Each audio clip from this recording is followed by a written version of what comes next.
The man in this car is afraid he'll lose his job if it's ever discovered that he's talked to the BBC. He works at an international airport which cut millions from its security budget even after the 9/11 disaster. But he believes he knows too much to keep quiet. I'm not asking for perfection. Nobody has a perfect job. I don't want to be the guy who's on shift the day an aircraft goes down and somebody turns to me and says, "You didn't get it right."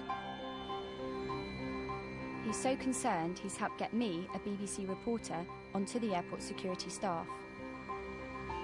I could be a terrorist or an undercover reporter. There's no one looking out for this plane. 3 years after 9/11, the extraordinary story of the whistleblower, an hour inside account of security at a major British airport.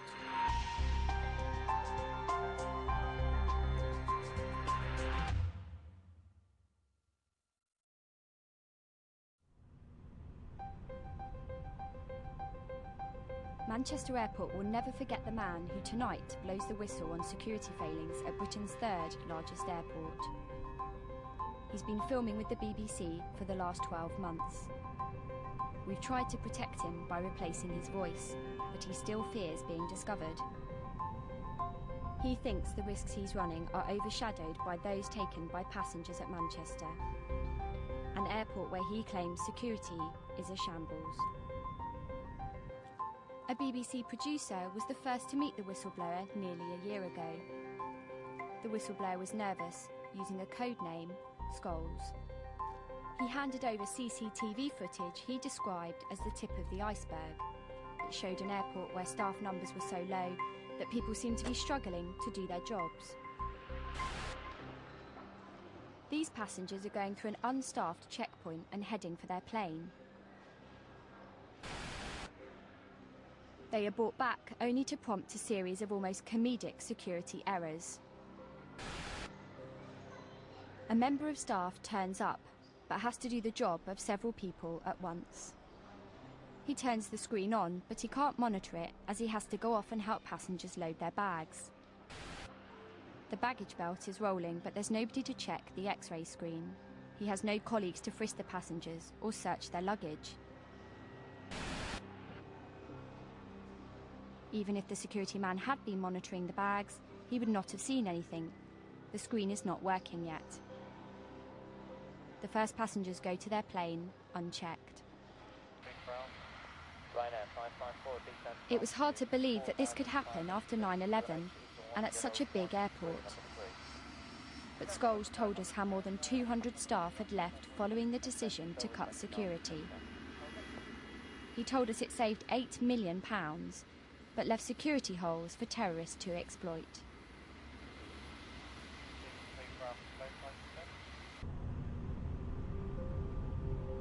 Scholes and his colleagues were assured by management that the cuts would not threaten passenger safety. Not convinced, he began to keep a diary. Excerpts would provide a record of the decline in security standards. January 2002 is a bad month. Pay cuts that range from 20 to 40%, an increase in working time from 38 to 42 hours, a cutback in holidays. To cap it all, the directors and chief exec have all had massive pay rises. Scholes explained how the cuts prompted mass walkouts. They were to little avail. A third of the staff chose to go, and many of them would never be replaced. The man who pushed through the cuts was a former police chief with a criminal conviction for dishonesty. Despite this, the airport took him on as head of security.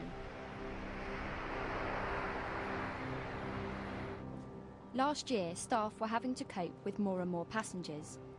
By the autumn, Scholes was becoming desperate. What if terrorists targeted Manchester? He began to consider contacting the media. September 2003. Should I consider becoming involved? No. What if the incident involved my family? Could I live with it? Even though I am reluctant, I've agreed to see the BBC. There were several meetings with Scholes last winter, but he was suspicious of us. October 2003. My impression of the media is still the same. Anything for a story. Yet, despite the antagonism, he continued handing over damning CCTV footage, as well as an array of documents from managers. Rumours are becoming stronger that a small minority of the duty management team sleep for long periods of time during their shift. In each of the 20 tests, the security employee conducting the body search failed to locate the concealed knife.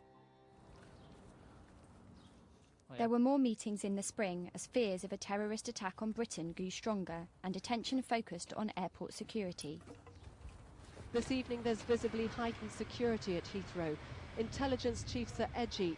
The American intelligence services have new information suggesting Al-Qaeda is targeting these flights.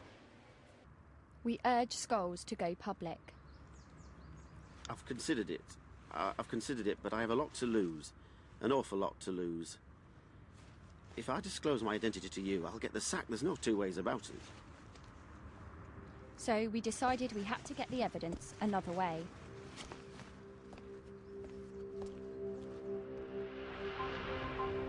In March this year, my double life began. I would continue working as a journalist for the BBC, but at the same time I would go undercover, becoming a security officer at Manchester Airport. I knew nothing about airport security. The only other job I'd done was teaching English. I needed help from Scholes, but he was sceptical. January 2004. They want to put someone on the inside. Christ, talk about taking a chance. The risk is extreme because of the different checks. The camera may be x-rayed every time that they're on duty, plus the possibility of alarming the metal detectors and being frisked.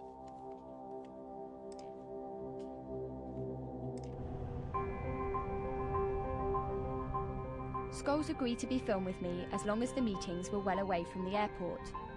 I wanted to find out which part of the airport would be best to get work in. And is there a specific area in the airport where I should be looking at working? Is there a particular, you know? Anywhere. I can only emphasise the fact that you have to see it for yourself. I could tell you 1,000 things, but unless you actually see them for yourself, nobody's going to believe it. There are no tests, no anything. And you basically send your form in, you'll get an interview, you're asked a basic set of 12 questions. If you answer them reasonably well and you've got 2 arms, 2 legs and you can see, you'll get a job. I told the airport I was an English teacher and put down friends and 2 of my BBC colleagues as referees. Scholes told me the airport was on a recruitment drive to replace some of the staff it lost back in 2002. And, luckily for me, they were keen to find more women. I was interviewed and offered the job. 19 million passengers use Manchester Airport every year. It's Britain's 3rd largest. Security is clearly of paramount importance. We hired a flat in Manchester where I could live and work, viewing research material and any film I might eventually shoot. But before I could start work at the airport, I had to go on a 2-week training course and pass an exam at the end. Okay, so today was day 1. It's the 19th of April, and it's day 1 of the training course. There were 10 of us on the training course. I'd been given cameras to record a daily video diary. I wasn't to use my secret camera until I was sure there were real security problems at the airport. Early in the training, there was a blunt reminder of why good security is so important. Today is Tuesday, day 2 of the training, and yesterday in Manchester Evening News there was the GMP arrested 10 people who they suspected of being terrorists.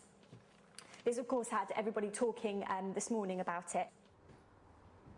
I was impressed by the training.